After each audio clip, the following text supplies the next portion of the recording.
Good evening. I am the narrator, and welcome to my parlor. Tonight's story is The Track. I'm not a betting man.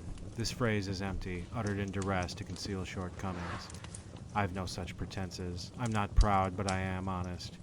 It doesn't change how I'm perceived, and I don't care. I am a betting man. I've bet in this land and every other. I've bet in the present, in the past, and in the future. I've bet on this and that, on they and them. I bet to win and always do. I wouldn't if I didn't.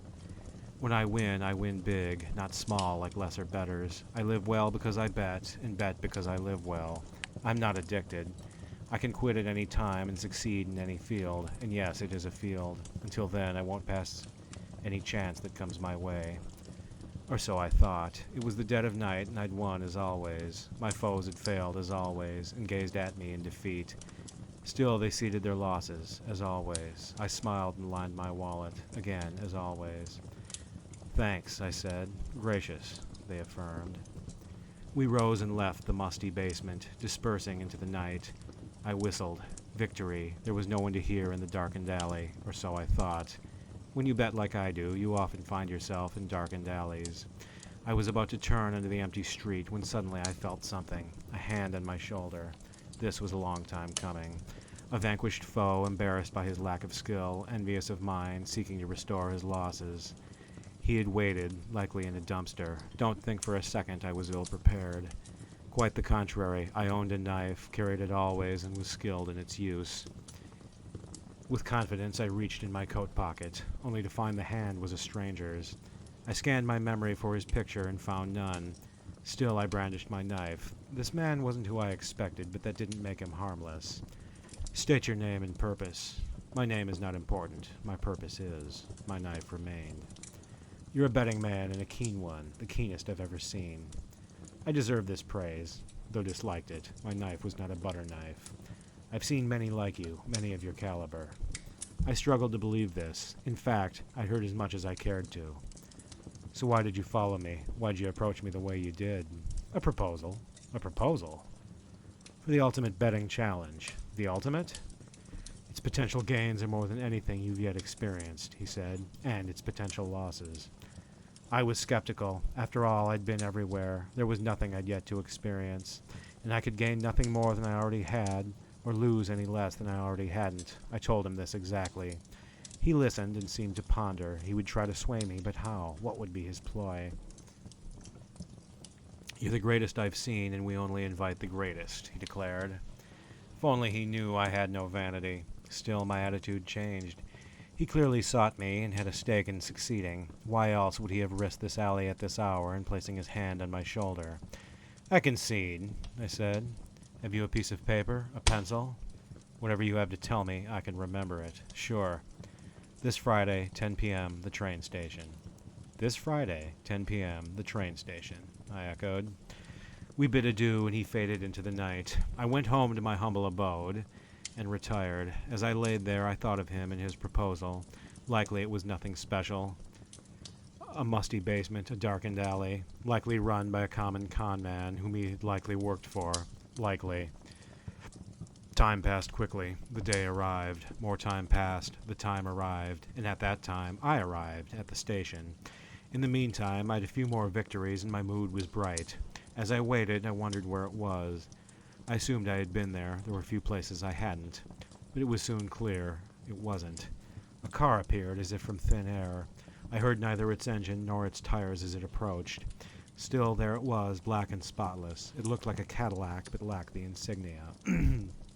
Is this it? I asked aloud. In the driver's seat sat a man holding a steering wheel. Our eyes met, and he smiled through the windshield. I had my knife in my pocket, as always. The passenger door opened. The interior also resembled a Cadillac's. The slick dashboard, the leather seats. Trust me, I've driven many. Glad to see you, he said calmly. I'm glad you're glad. How far is this event, and how long will it take us? Both are negligible. Thus we were off. As we drove, time seemed non-existent. I felt like I'd always been in the car, in its passenger seat, and nowhere else. I peered at the clock and sensed it wasn't a glass panel, but an empty black space where one should be. That the numbers I saw weren't digital, but simply lights, dissolving and reforming each minute. I peered up and through the windshield. The road had no signs, no way to track our distance. Apparently, we had not moved an inch since departure. The road had no lights. The man, though he had 2 lips, a tongue, and a full set of teeth, said nothing. It didn't seem to unnerve him, at least as much as it unnerved me. I was about to reach for my knife when the car suddenly paused. "We've arrived," he said softly. We had. Where was something else entirely. The moon and stars were absent, yet my surroundings could be seen. The blackness had faded to a dull gray. Before us stood a stadium, of the sort I'd betted at before.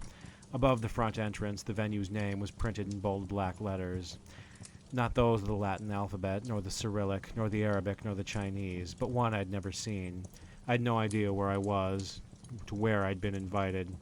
Behind us, a second car appeared, again, like out of nowhere. It pulled next to us and parked. A third followed, then a fourth, then a fifth. "The time has come," the man said. The doors opened and closed beside us. We stepped out and stood before the grill. Then I noticed something. Each car was identical to ours. Not just the same make or model, but exact duplicates. While our doors opened and closed, so had theirs. While we stepped out, so had their occupants. All as one. Before each stood a man identical to mine, and beside him there was one identical to me. Their identities were not mistaken. I spent at least an hour before my mirror every morning. I know what I do and don't look like.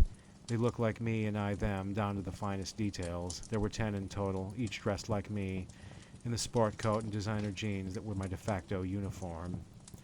"What's going on here?" I was about to ask, when I saw my driver wasn't there. He was simply gone without a trace. As was his car without a trace. I studied my clones. Not only were they identical, so was their predicament. "What's going on here?" I wondered again. A man appeared before us, again out of nowhere. He was tall and gaunt, in black from head to toe, in a bowler cap, suit, and dress shoes. His face was long and thin, angular. His skin was swarthy like tanned leather. "Greetings," he said, and beckoned.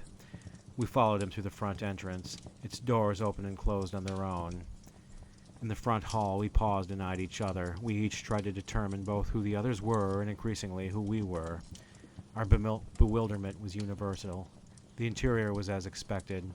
A circular track of black asphalt with white lane markings. The grass in the center was strangely dead and withered. Above, cement steps intercut the seats. Above all, a glass box stood on high where the event could be seen at all angles. Therein was a row of 10 seats.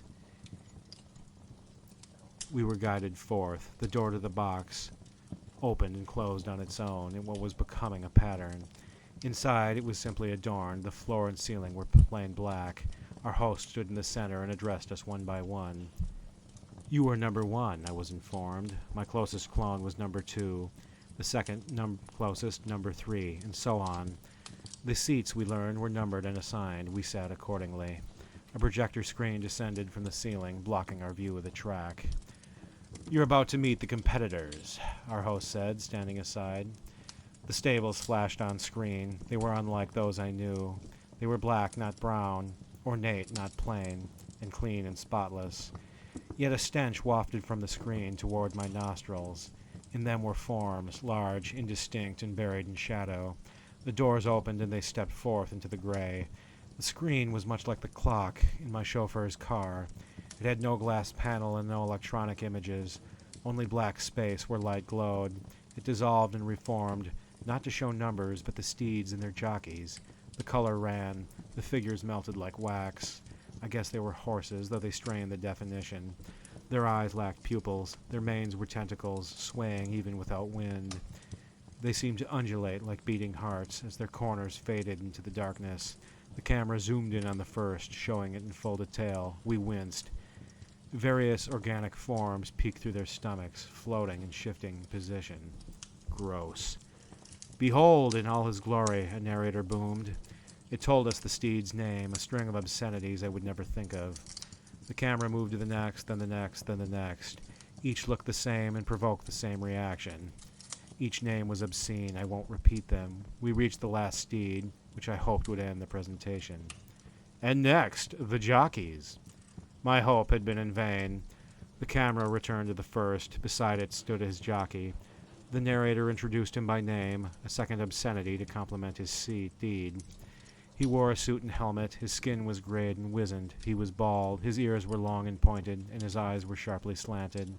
His hands ended in stubs, which ended in claws, his feet did the same, he wore no boots. He yapped something incomprehensible, like an insect buzz, and leapt on his steed. The camera moved to the next and to the next. Again, I won't repeat their names. Each stared at the screen, smirked and buzzed. Each mounted their horse in the same manner. They stood at most 3 feet. Their bodies seemed slim and agile. The image faded. The camera pulled back to the interior and zoomed in on its bleachers.